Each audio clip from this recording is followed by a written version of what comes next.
Hi, everybody. This is Angela Catalessa here for my first ever filming video, whatever you want to call it, for my new YouTube channel I'm calling Cosmic Soup. And the reason I wanted to start Cosmic Soup is I wanted a place where we could talk about anything and everything, even the stuff that's taboo or that sophisticated, educated, professional types of people are not supposed to talk about. I want to make it a place where we can open our eyes and get out of our cages and boxes and silos, take the blinders off and look around and imagine and have playful discussions and see what comes up and make a soup. We're in a cosmic soup. We're making some cosmic soups. Okay. So I'm Angela Catalessa. Do I want to introduce myself? What am I? Who I don't think I do. You can guess. You'll figure it out along the way. But I would love to introduce you guys to Beka Buckley, an amazing human being I've met because of Polymath Plays. But Beka, what would you like to tell people watching about who you are and what you care about? Well, it's much like you. I'm a polymath, so it's a really mixed bag. And to go into everything that I like would be a very long list. And I think we should move on to something more interesting than that. It's interesting, but it's not that interesting. So I will introduce myself as right now, I am a sound healer and a holistic coach whose emphasis is on helping busy people, whether that's entrepreneurs, polymaths, busy mums, or just crazy people who like to do lots of stuff, find their equilibrium, find their balance. Find their balance. Love that. And So you are originally from England and you live in Western Canada, right? yes, hence the funny accent. I am originally from the southeast of England. I used to live in a little town, or not so little actually, but a spot between London and Cambridge, which are two obviously well-known places. So that's where I came from. And I moved directly actually into the heart of the Okanagan here in BC, in Canada. And a lot of people ask me how on earth I found this like teeny tiny town, because it's not on any map anywhere. And how did I get to move here straight away? And that's another story for another day. But the sort of nutshell part of it is basically my family had moved here. So that's how we kind of came here. But yeah, and we've been here for 13 years odd. You must like it. Oh, absolutely. Well, wild horses wouldn't drag me away, as they say. Yeah, it sounds like it must be a beautiful place. Gosh, Yes. Canada's got some majestic. Well, and I came from a very urban, built up, busy, hectic, hustle packed life and location. And that was one of the reasons why we came here, was to find our equilibrium. Yeah. And find a slower pace, and make things a little bit more intentional in the way that we wanted to live. Yeah. Genius. I love it. You know, I think I do want to give listeners or watchers a little bit blib about who I am, but I'm not going to do it in the normal way. I'm not going to say where I've worked or what degrees I have or where I grew up. Who am I? I want to say I am an adventurer and an explorer of thought, concepts, and ideas. I'm willing to brave the wilderness of the human psyche and our reality and see what's there. I care about truth, beauty, and love very much. In fact, I have them tattooed on my skin permanently. I really think that being honest with ourselves about the bizarre nature of our reality. It's bizarre we're here. That's the elephant in the room people love to forget. That it's weird. We're here. We have a beating heart muscle in our chest cavity and a brain that fires and is electrical. And we're living sentient creatures who have near-death experiences and all kinds of strange phenomena in our reality. And for some reason, looking at the truth of what is has become taboo. So I am a truth seeker, a truth teller, and an explorer of the human experience. That's why I care about polymathy, by the way, is because it's a primary avenue to have the full human experience. That's why I did my now I'm saying something about myself, but I wrote my doctoral dissertation on polymathy, which is many learnings. It's not being a narrow specialist, it's being an adventurer of the human experience and an explorer. People who are open, curious, brave become polymathic in this age of specialization, which says, oh, no, just pick one thing. Do one thing, be efficient, be a cog in the wheel, get in your silo, get in your cage, get in your box, and then stay there. Because society gives us that messaging. And I refuse. And I want to help other people refuse. Exactly. So, along those lines, what I'd like to talk about, and by the way, people watching this, we literally made up our plan for this video like 5 minutes ago. Right before we started recording, we came up with our topic because we're going with the flow. Like, we're kind of go with the flow kind of ladies.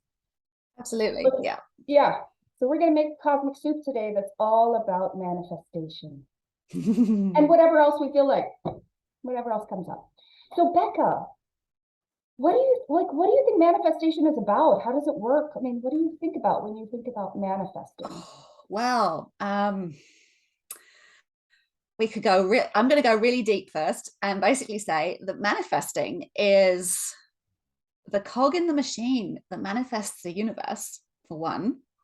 And so as a consequence, it's as old as the universe.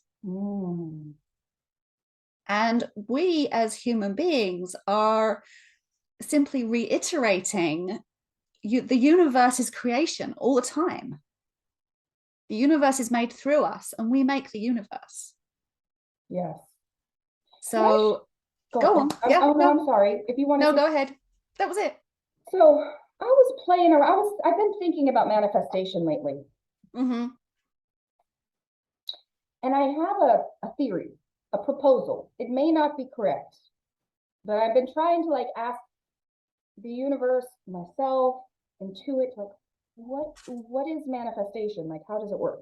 And here's what came up for me. Don't know if it's the download was correct or if it's a botched file. I don't know. But here is what came to me. Is that there's a symbiosis. We have a dual system. We think our system is run by our brain,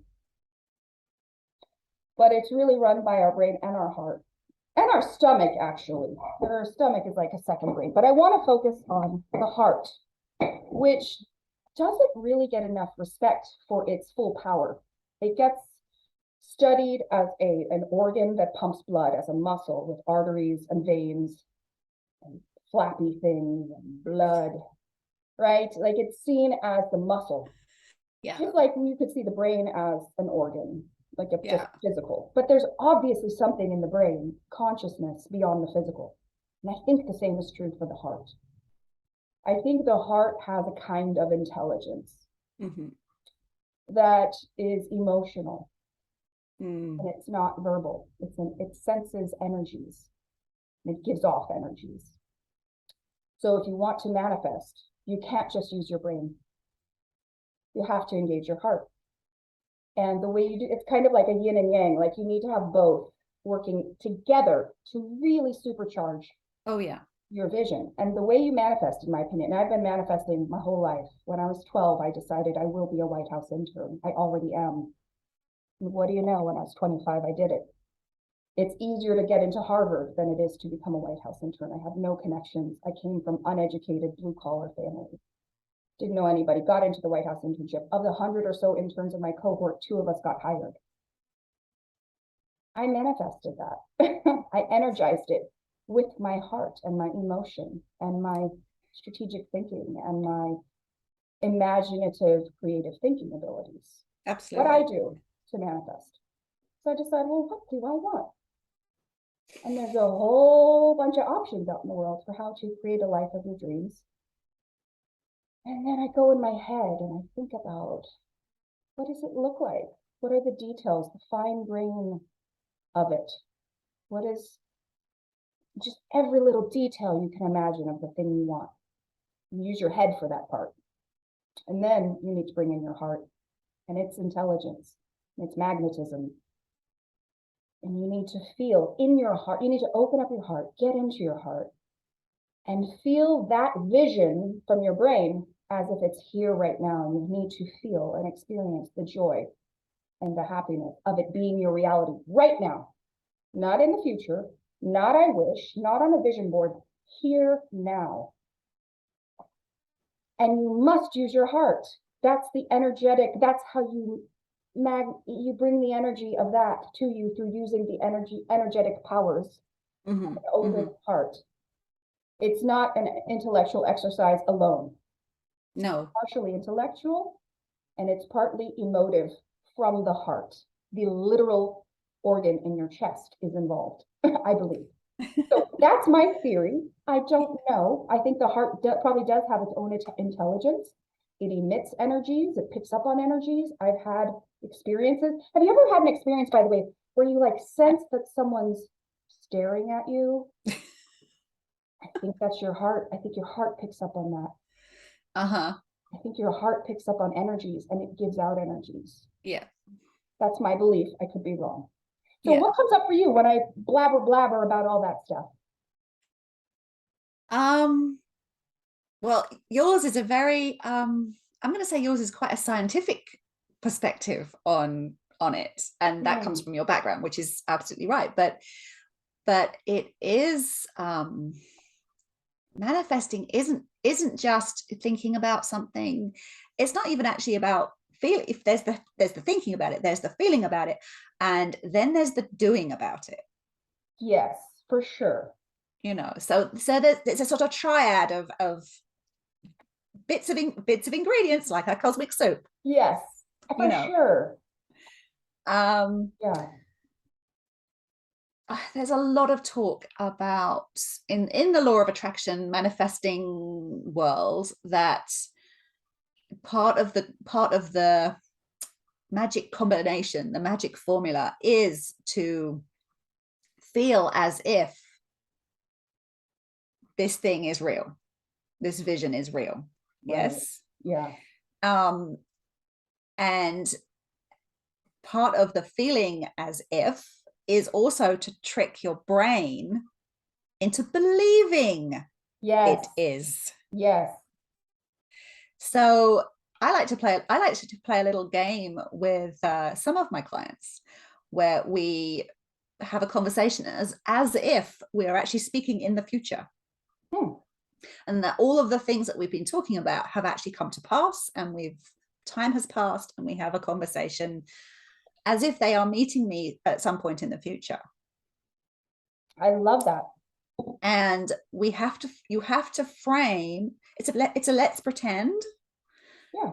And you have to flip your brain into sort of switching off the current present time and speak as if you are speaking from the future.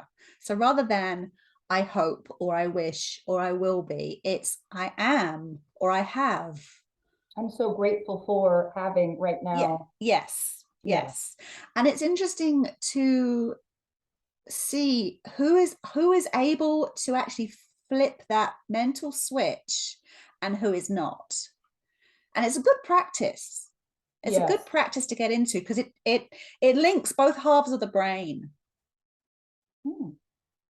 So it's a practice of basically switching off just one side or the other side of the brain and actually connecting the two. Because in order to be able to speak as if you are now in the future, you have to drop out of current time.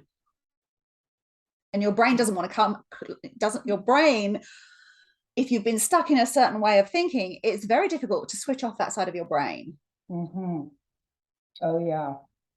So it's a good little practice to get both sides of the hemispheres of your brain to get talking to each other and interacting with each other. Integrating. One of the things that comes up for me when you're describing that is I realize whether or not we admit it or like it, we're all programmed. We're human biocomputers that receive information, programming, visual stimuli, so much we don't actually control. We just download. And we download viruses, we download improper, incorrect information, we download other people's opinions, we download other people's toxicity, other people's traumas, and we repeat traumas, and there's just so much from the outside in. And what you're describing is a way of creating and programming yourself from the inside out. Yeah. A way of taking power over your own experience, your own future, your own vision, your own mind, and saying, I realize I've been programmed with, I can't do this, I won't do that, I better pick the one thing. And you envision your possibilities, and you author and write and paint and curate your own experience and your own future. Yeah. Now. Yeah. It, in many ways, you could almost call it a kind of disconnect. It's a kind of disconnect, but a disconnect for a positive thing, as opposed to disconnect. I'm just blanking the world out. This is a disconnect for a reason, is that I am disconnecting from all the stories and all the information out there. And this is particularly good for busy minds, is to disconnect from all the noise that goes on in our minds, all those outside influences that tell us how we should do things and what we should do and how we should think and blah, blah, blah. All of that's nonsense. And the disconnect is, I'm just going to put everything of all of that in a box. Put those things in a box, but not me. Yeah, put all of that stuff in a box. And then I'm going to sit and go, okay, what do I actually believe? What do I actually think? What do I actually want? Yeah. And can I piggyback off that? I have been pretty good at manifesting, and I look back at my life, and I'm happy to have had the walk and the experiences I've had. I wouldn't change anything, but I look back at a younger version of myself, and I realize so much of my vision for what I wanted and the things that I therefore manifested in my own life, because I'm pretty good at that, were based on other people's ideas of what success looks like. There it is. There's the doctorate. There's that piece of paper I worked and suffered for years for. It's there. I got it. I earned it. It was expensive too. And the masters and the bachelors, you can't see. But point is, I made up a vision, but I didn't make sure it was really mine. I made up a vision. I didn't make sure it was really mine. And so what I suggest to people is try to get rid of as much programming and caring about what other people think about your life. It's your life. You came into this world alone, you will leave alone. It's yours alone. No one else can live it for you. You must live your life. You got to be responsible for your own life.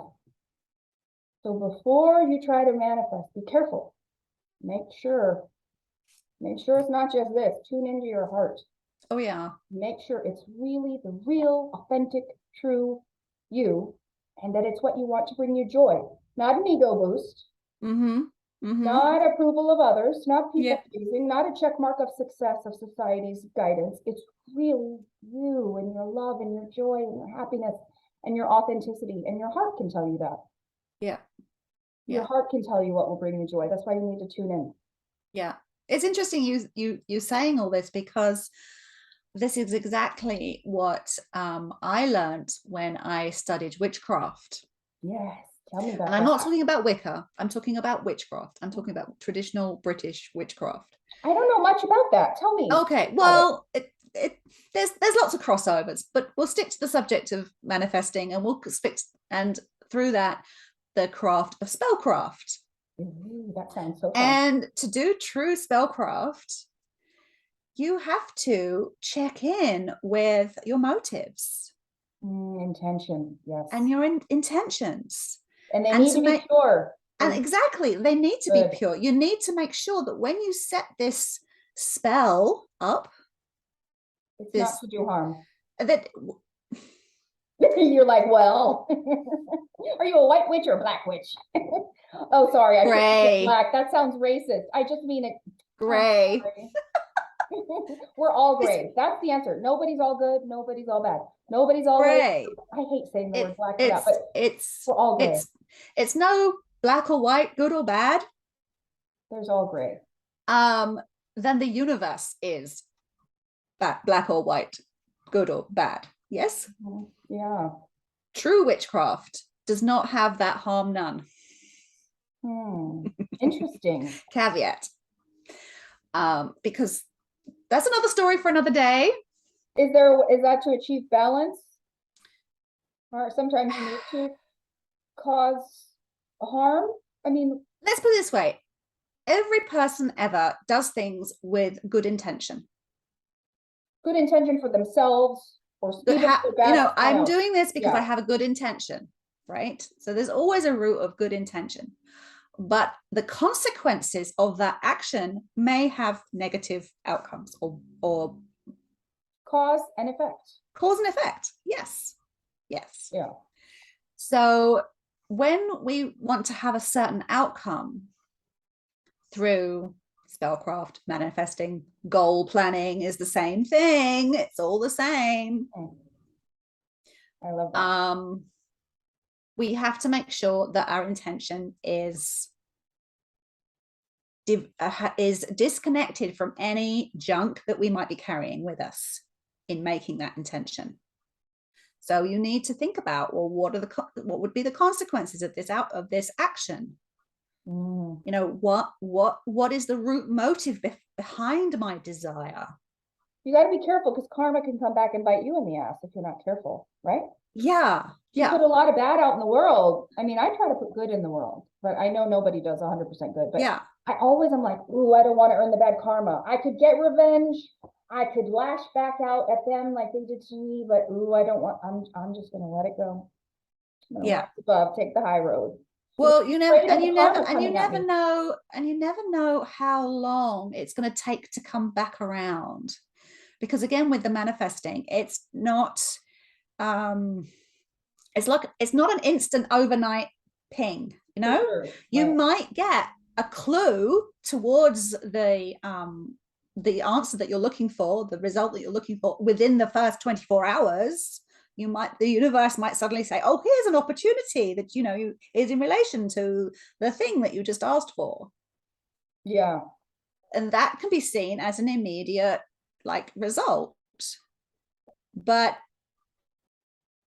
the ultimate end of your desire is not necessarily going to happen within that instant sort of 24 hours. Right. Yeah. You know, particularly when you look at really big things. The bigger the plan, the longer it's going to take, because, and then this is the other thing with the spellcraft is, and manifesting, blah, blah, blah, is that you have to consider all the threads that have to line up in order for that outcome to happen. And within our human experience, there are only so many things that we can take account for.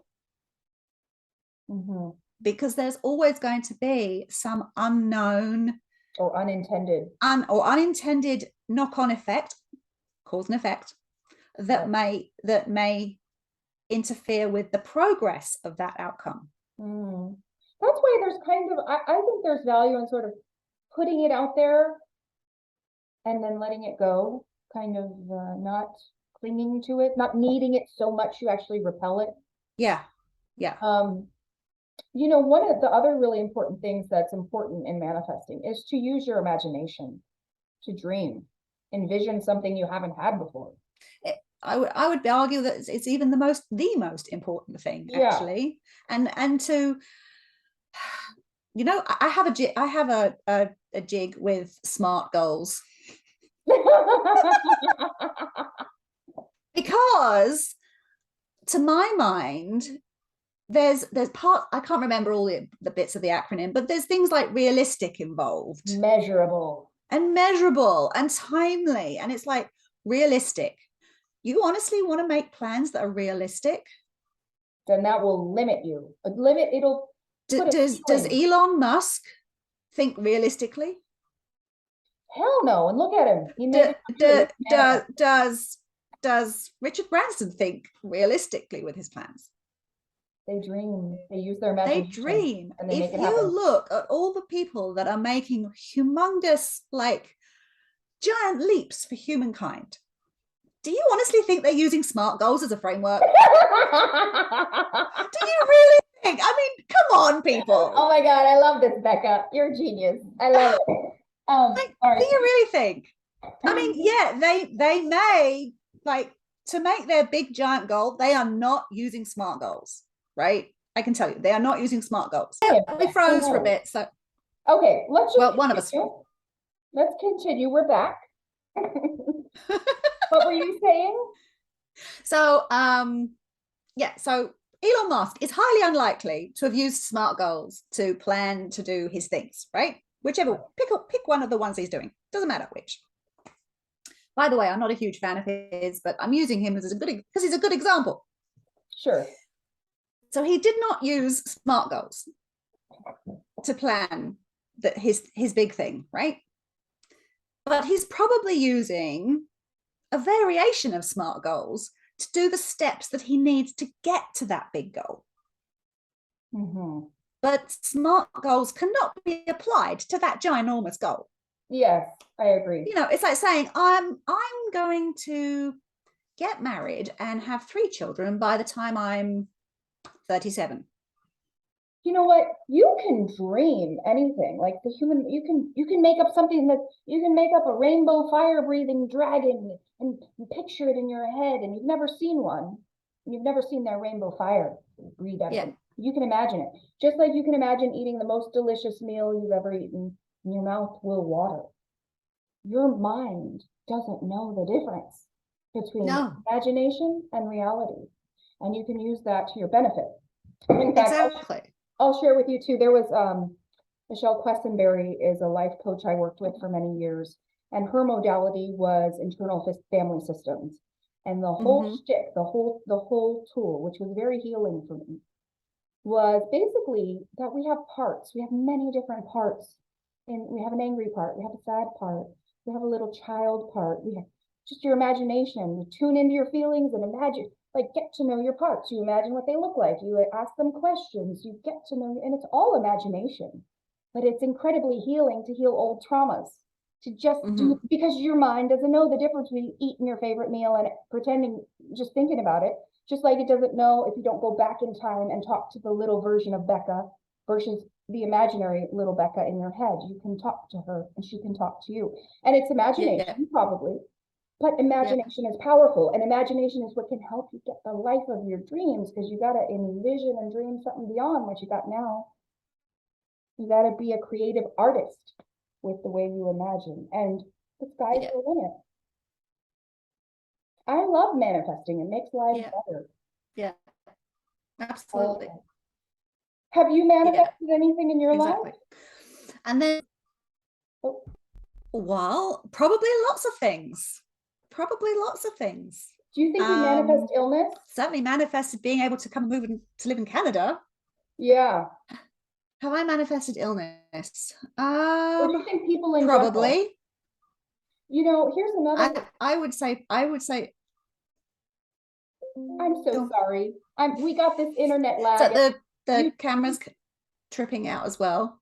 I'm so sorry. You go ahead and talk, and I want to listen to the genius that are about to come out of your mouth. So ask me a question again. So the question was, well, I asked poorly. I asked, have you ever manifested anything? And then I said something about manifesting illness, and I have an opinion on both. But I'm curious what you think. Like in your own life, have you been able to manifest? And do you think, as a general rule, people manifest bad things that they don't want? Yeah, I think, well, I know I've manifested. I've definitely manifested. I mean, I've manifested my dream to come and live in Canada, for one. That was obviously a really big one. I probably manifested the event that gave me the out to drop out of being employed. Dramatic though it was at the time. But yeah, I probably manifested that, but and as I didn't really, it was a feeling that I had wanted to have for a long time, but hadn't really sat down and made the decision. So one could say that the universe assisted me in providing me with an opportunity to do the thing I wanted to do. Yeah. And and maybe it had to be particularly loud for me to actually get the message. I love it. Yeah. So I think people manifest, they manifest their experience all the time. Oh yeah. Whether they Whether mean to or that's not. whether they mean to or not, they are manifesting their experience day to day. They're creating it. They are manifesting the arguments that they have with their neighbors. They're manifesting the purchase of a new car. They're manifesting all the good, all the bad, everything that goes on, Yeah. whether that's intentionally or unintentionally. Yeah. What do you think? Gosh, there's so many things. I'm making notes here because I'm firing off and I want to make sure I get these points asked or discussed. Um, Physical illness. Let's start there. One of my favorite books is called You Can Heal Your Life by Louise Hay. And I've studied this a bit. Ed and Deb Shapiro wrote a book called The Body Speaks Your Mind, and I've attended one of their classes in person. I've attended Louise Hay's seminars and conferences in person. I'm really into this stuff, and I have been for a long time. I love to learn about the stuff society says is taboo, but it's so powerful, and it's kind of some of the most important stuff, I think, like this sort of thing is really important, and we don't talk about it enough. But what her book says is that when you repress, deny, ignore, you don't deal with your issues, your traumas, that the body will manifest, will create some sort of reaction. And so often, what the body manifests is something trying to get attention. It's a symbol of the internal illness, and it manifests as a physical one. So for example, if you got a shoulder pain, and that's your thing, shoulders represent like the weight of the world on your shoulders. And so if you've got shoulder pain, it may mean that you need to lighten your load. You've got too much on you. Or feet. Feet represent moving forward in life. If you have a foot illness or a foot injury, it may mean you feel stuck and like you're not really progressing and moving forward. It's not all the time, but a lot of the time, like whenever I get an illness or someone tells me they got an illness, I go and I think, what does that represent? And I go, could it be that the body's trying to get a, hey, you need to pay attention to like your heart. Your heart is broken. You need to heal it because you've got heart disease now. Because you didn't deal with it, or you got heart attack, or you got clogged heart. And there's a whole lot of that in the world, actually, heart problems in particular, or diabetes. Represents you've lost the sweetness of life. And people eat sweetness because they don't have sweetness and joy, and then it gives them diabetes, which has a cascade effect and all the other things that come from having that first disease that causes others. It's interesting because from my understanding of shamanic practices, from my learning from shamanic practices, they refer to that to them is disease. That's where disease comes from, or the term disease. It's dis-ease. And so a physical manifestation of disease is, as you say, it's a mirror, a very tangible mirror of the disease that's going on internally. Exactly. And so a shaman's process is to ease whatever is going on inside, and thusly cure or resolve or eliminate, remove the external disease. Yes. The manifestation of that disease, this dis-ease within us. Exactly. Yeah, I really believe that. Oh yeah.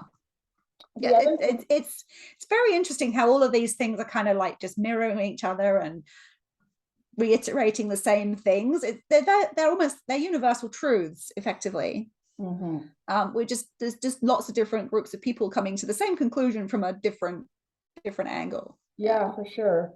And I want to touch on something you mentioned earlier about like the universe. And I also, for me, I'm very spiritual. I'm not religious. I'm not associated with any group, but I connect, and I'm grateful, and I converse in my own mind with the universe. The universe to me is God. This cosmic soup is God.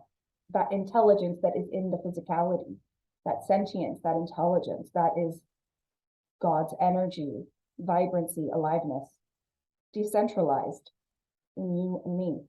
The universe is experience in itself, through it's the universe is experiencing itself through you and me and everyone else and every other thing that has sentience. So, but the thing I wanted to pinpoint about the intelligence of this being that we're a part of is that sometimes you don't even know what you need.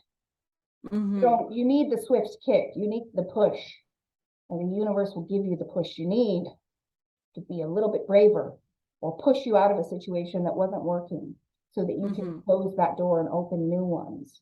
And so I just want to point out, like, manifesting, I think, is associated very much with what do I want? What do I want to make? But there's something to be said for asking the universe to guide you, asking that intelligent sentience that is in the design of our experience. Guide me, show me how I can be of service to the larger collective. Show me what to do.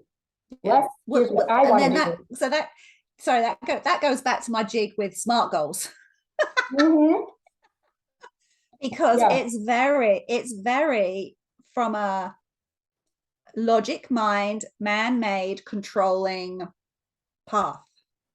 It doesn't, and that's where I have a problem with SMART goals, is that they don't allow for a person's, I'm going to call it higher good, to actually come out. We can say, you know, I much prefer to say, my intention is I would like to manifest X. This is the outcome I would like. And then, as you say, you let it go out into the universe, and then the universe puts all those threads into place and then comes back to you and says, here's an opportunity.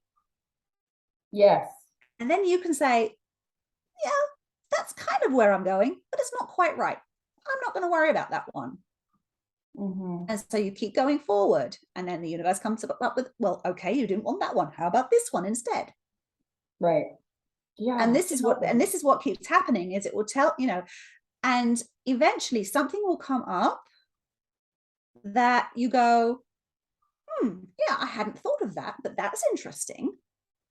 It opened, like, you don't have to count on your own imagination by yourself, because the universe can dream for you bigger than you, if you're open to it. Yeah. And it's just a case of, as they say about, you know, just letting it go. And it's just actually letting go the control of how it should look and how it should happen and in what time frame. So all of that stuff that SMART says about it should be this by this point and this outcome and this, I should be able to measure it and all of this.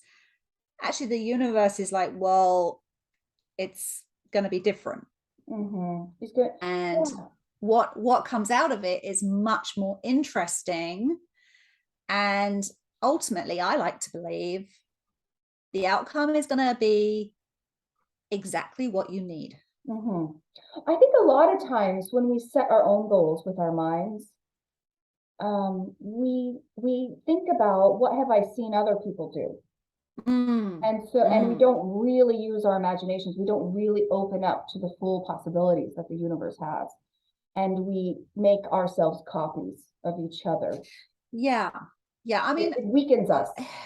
It's finding that fine line between being observational and allowing to be able to see, well, that's a way to do it, that's a way to do it, that's a way to do it, that's a way to do it, that's a way to do it, that's a way to do it. And then, like I said before, what you then have to do is put all of those possibilities into a box and say, okay, now that I know how everybody else is doing this, and these are possibilities of ways I could do it, how do I actually want to do this? Yeah, tuning in, figuring out what suits my lifestyle. What, you know, do I actually want to do it that way? Because the consequences are going to be this. Little segue story.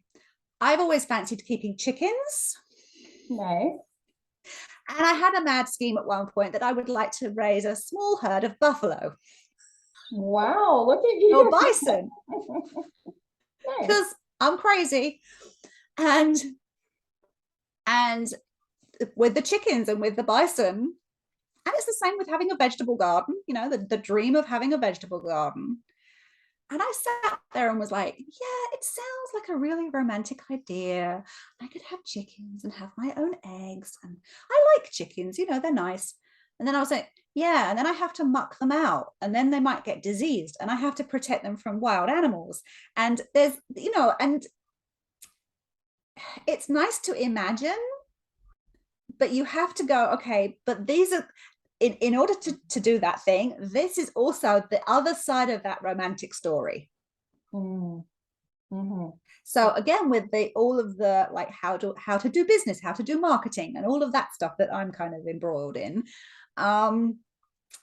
they sound like a nice romantic idea. But when you start to think about the reality of actually putting those things into place, or how your lifestyle is going to be, is that really what you're wishing for? Yeah, you gotta be careful what you wish for. You gotta really think through it. Yeah. I wouldn't want chickens because I want to be able to travel and I don't want to have to feed and I don't have to find people and I don't want to have to clean up their poop.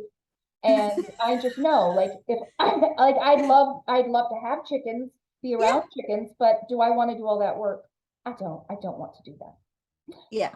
Yeah. You know, And again with the buffalo thing, it was a fantastic idea. You know, it's like, I would really like to have a small herd of buffalo. And I did quite a bit of research about like, how would I look after them and what kind of things would they need to be and how much would they be to buy them in the first place. And because I would be buying them to have as an investment, they would not be pets, because they're the crazy thing. This would be as an investment to then sell them to go to market. So if anybody's got a sort of an aversion to that idea, I'm sorry about that. But that's what people do around here. Yeah, a lot of people eat meat and that's how we get it right now. You know, but I was thinking, yeah, I could just imagine that. And then I'd be the one that my buffalo escaped out of the pasture where they've been grazing, you know. Yeah, big financial loss right there. If you gotta go get them, and they might be ornery, and You know, I mean, there's stories enough of people's cows or horses escaping on the roads around here, so let alone some buffalo. oh my goodness. You know, one of the gosh, I've got so many thoughts in reaction to what you've shared. Thank you for sharing. So one of the things I learned about in my doctoral program, actually, that I like to share about, most people don't really know about this guy, but he was like a seminal thinker in the field of education. His name's Vygotsky. And Vygotsky came up with this model. And imagine a circle, and inside the circle is your current development, current life, what you have.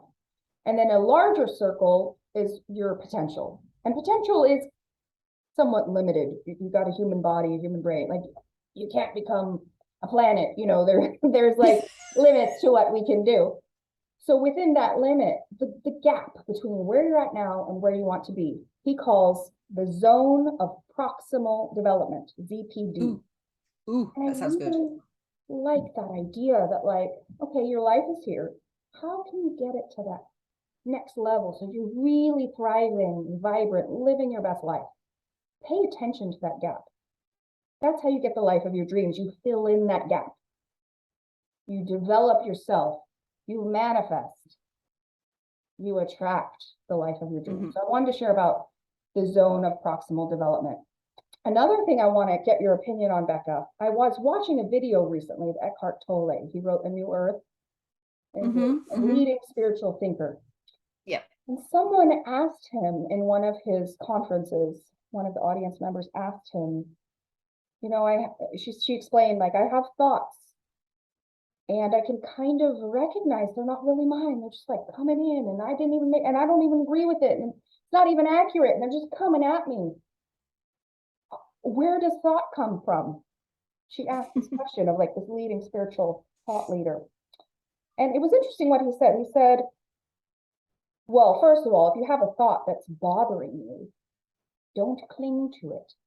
Let it go. That's smart, first of all. But the second thing he said, I was like, wow, he's brave. Because what he said, I wonder if there's any evidence for this, but he said that there are thought forms, energies out in the ether. And boop, and boop. And they come and they attach to you. And it struck me like, wow, could it be that thoughts are energetic forms of some kind that do spread Mm, like a virus almost? And they just attach to you, even though you didn't ask for them to. yeah. What comes up for you when thinking about what Eckhart said about thought forms? That's again, that's so funny because for me, I mean, who knows? I guess it's a chicken and egg thing because I can think of two other people who've mentioned a similar idea. Hmm, One is Elizabeth Gilbert, love her. who, in her, I think it's in her second book, Big Magic, Mm-hmm. she talked about how an idea for a book, I think it was came to her, and because she didn't act on it soon enough, somebody else created it. Interesting. And so it was almost like this idea came to her and said, can you make me? And Can she you bring said me? maybe later. Can you bring me into reality? I want to be made. And because she was like, oh, I'm not sure whether I can make you. I'm not sure whether I want to. I'm not, And because she sat on it and couldn't decide, the thought went to somebody else and they said yes. That's fascinating. You know what's interesting too for me? So I'm sorry, were you? And then there's a Oh, second go ahead. person. Okay. The other Yes. one is a much more fun. It's kind of a fun person. It's Terry Pratchett, who he's now passed. He's was an author. He wrote a series of Discworld novels. You've possibly heard of those. Super famous in England, anyway, at least. Probably has a global following as well. He wrote the Discworld series. And in it, and I can't remember which book because he wrote lots and lots and lots of books. It was probably one about the witches because I tended to read those ones, or death because he wrote about one of his characters was death. Ooh. And in that he also talks about how ideas are and thought forms are spinning about in the universe all the time. And one day you could be walking down the street and then whomp, you get wonked by this thought. Yeah. Yeah. And again, so there's that maybe you don't act on it. It's just a thought and it just flees your brain. So it flies away and it flies down the street, goes halfway around the globe, and it whomps into somebody else, and that person takes action on it. And then you're going, hang on, I thought of that months ago. That's not a new idea. And it's because there's, as you say, there's these thought forms buzzing around and they're just looking for a home to come into reality. Yeah.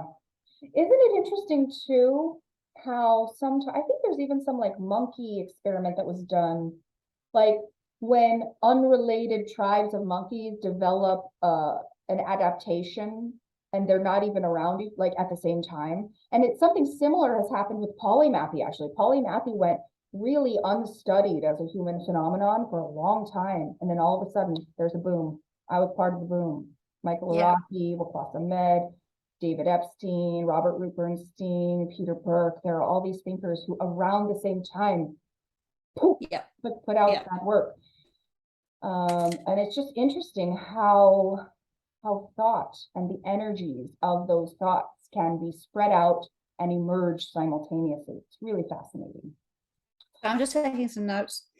Yes, and I'm taking notes too. I'm looking at my notes now. Because then the two other things that come up are one is something that Julia Cameron wrote about as well, because I'm big fan of her Artist's Way book. And in it talks about, it's about creative recovery. And in it, one of the concepts in there is that your ideas are not yours. They're from the universe. You are simply the conduit through which the universe creates itself. Yeah. So in fact, the responsibility is not on your shoulders So many people do not act on their creative ideas because they feel they take too much responsibility for the outcome. Mm. And in it, I can't remember the exact words, but basically it was a case of, my job is to make good on the quantity. The universe will make up for the quality. Mm.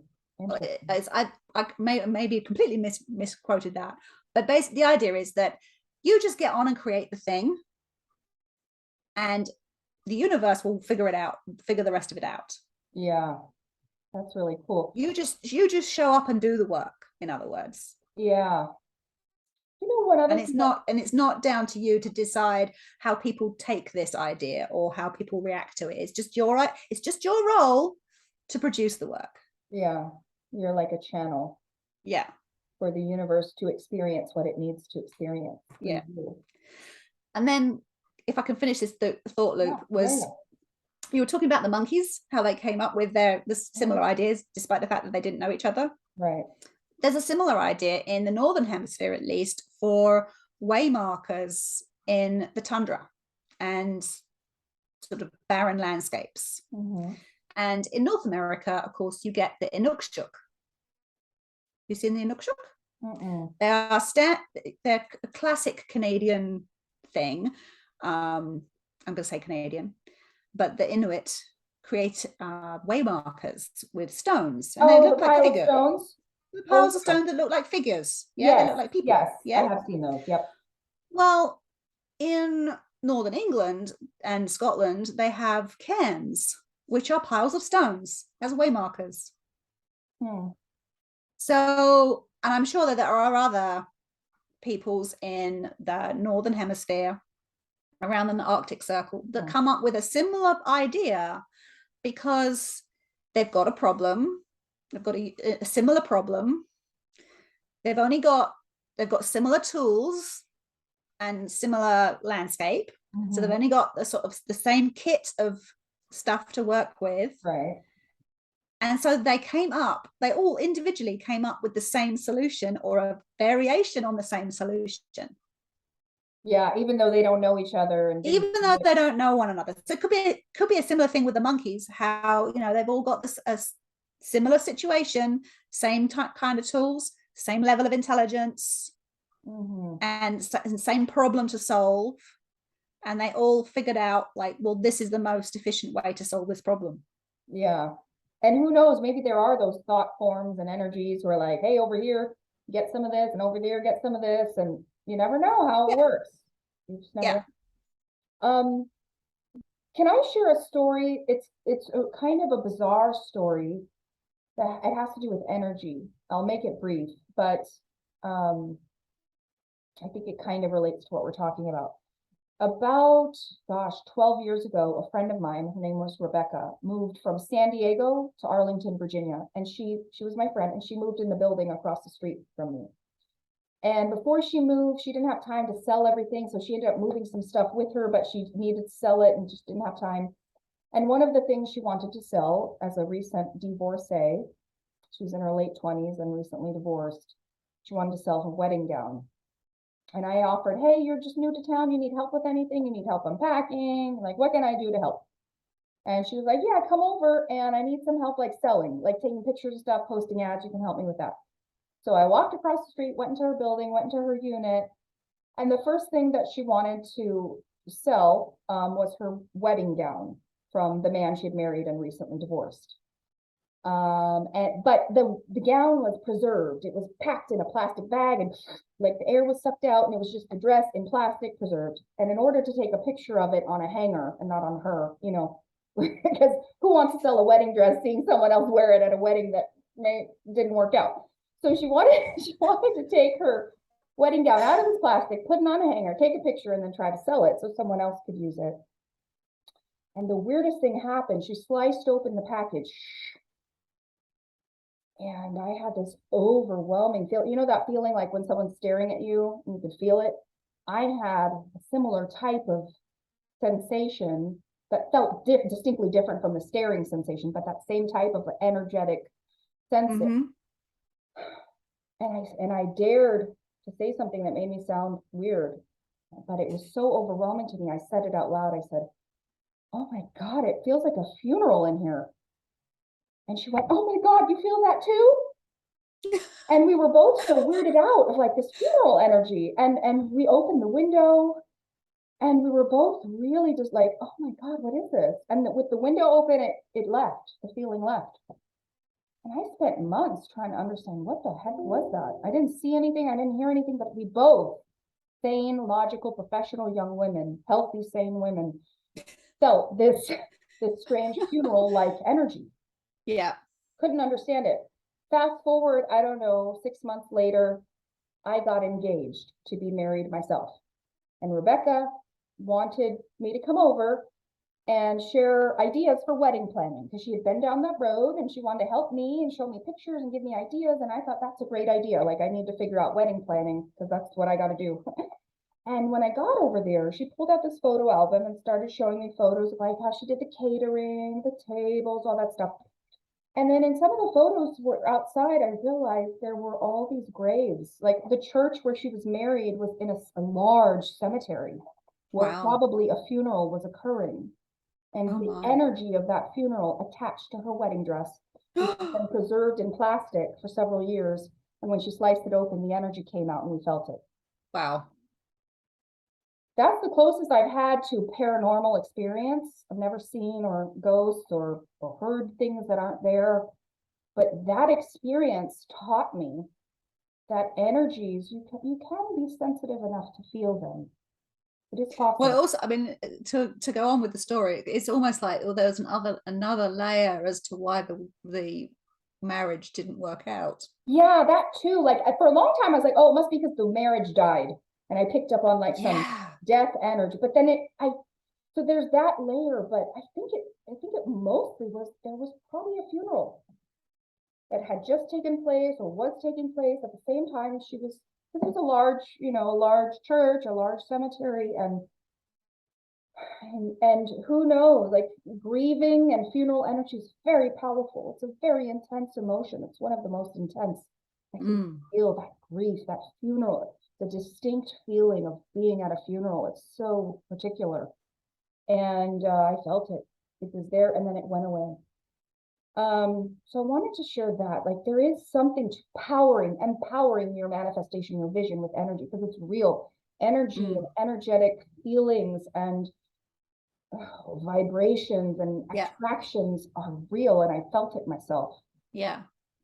I mean, that goes back to the spellcraft stuff about making sure that our intentions are clean. I'm not going to say pure because that's weird, but clean. They're clean.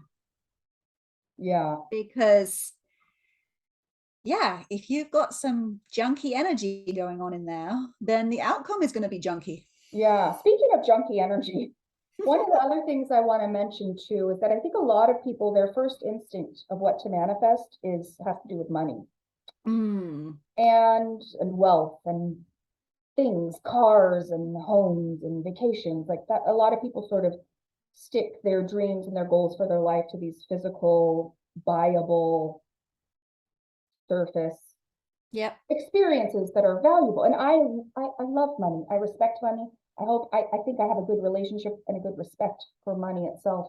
We need money.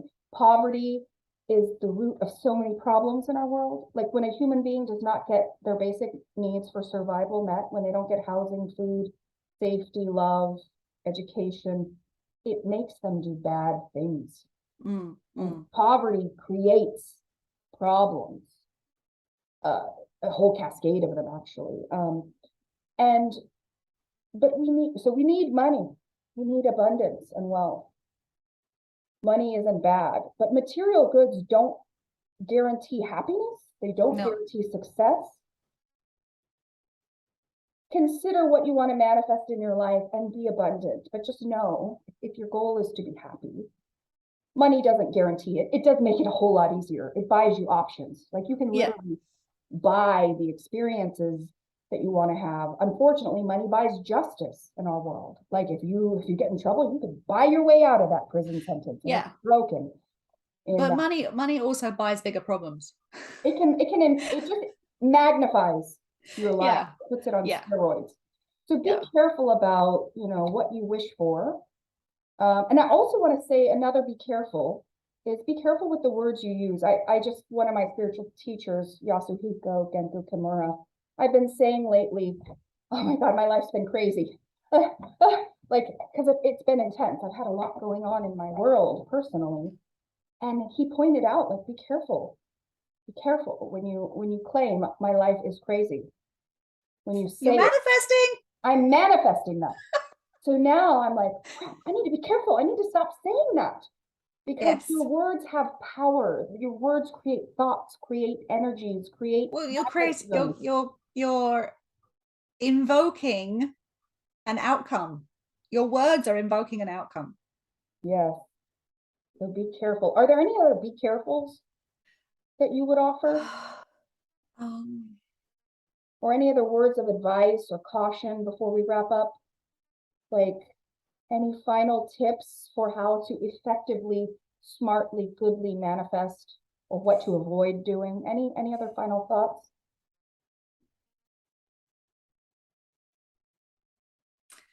maybe it's not so much a warning, but maybe it's a reminder that when you've manifested the outcome and you're not happy with that outcome, you can manifest again. Edit, re-edit. Yes. You can pivot, you can reframe it, you can make another choice. You should constantly be rethinking about it. You can choose again. Choose again. So not to be afraid of manifesting. I mean, we've talked about, it needs to be clean, it needs to not carry any weird energy, and and have a sense of detachment from your desire. But of course, it is your desire. Otherwise, you wouldn't have attachment for it. Yeah. So just keep choosing. Yeah, learn from the experience, like manifest, experience, and then reflect. Is it what worked well, what didn't? Yeah. And remember, like, yes, we learn from experience if we reflect. You don't just have an experience and learn from it. You got to have the experience and then reflect. Look back. What went well? Feel about it. Think about it. Talk about it. And knowledge is power. If you're thoughtful, like you got to reflect. You got to think. You got to be an examiner of your own experience constantly. You got to edit your life ruthlessly and bravely. If something's not working for you, let it go. You don't have to hang on to it. Yeah. And your life is yours. Your life is yours to make. Yeah. Remember that. I think we're a lot more powerful in our ability to manifest than we realize. We manifest all the time. We create our lives already. Yeah. But we need to shift to, instead of creating, curating. Yes. Intention. Yeah. What we want to invite into our lives. Yeah. And have no regret. And have no regret. No regret. Good. Here's the thing.